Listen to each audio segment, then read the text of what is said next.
Sagittarius, hi, welcome to Mystic Queen PH. So this is the astrology reading Mars in Aries transit ngayong April 10 to May 18, 2026. So let's see what's the energy. For you, Sag, itong Aries, Mars in Aries transit is happening in your fifth house of children, of dating, creativity. So, maaring yung iba sa inyo, merong focus ngayon pagdating sa anak. Kung wala pa kayong anak, pwedeng magpaplano ka, magkaroon ng anak, or you will have, somebody will get pregnant, okay? So, of course, kung hindi mo yan, hindi mo siya priority, mag-ingat, pero kung yan ay plano mo, edi go, go, go. Okay?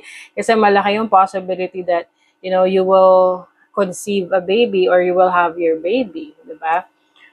Kung meron ka naman ng anak, may focus kasi mas magiging active sa pag-aalaga ng mga anak mo. Maaring merong, you will have more time with your children, or maaring mas may responsibility ka ngayon to take care of your children.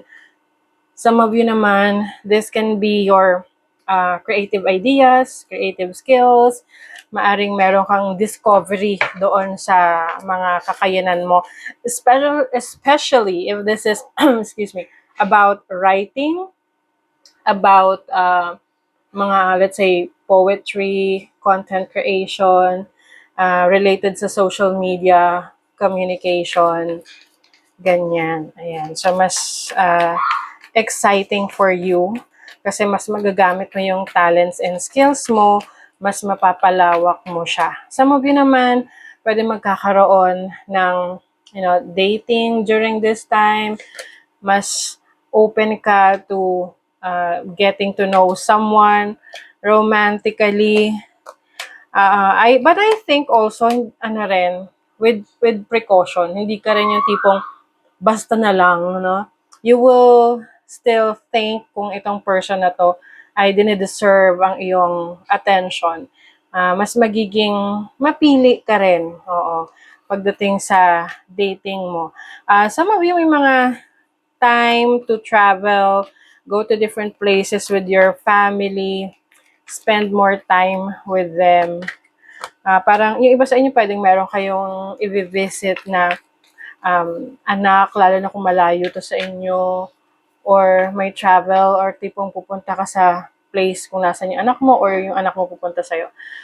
You also have the 9 of Wands and the Justice card. So, meron kang major decision about a situation na gusto mo nang iwanan. Because you feel na you have done your part, but you feel na parang wala ka nang magagawa para ayusin pa yun. Okay? So that is your reading, Sagittarius. Thank you so much. See you again.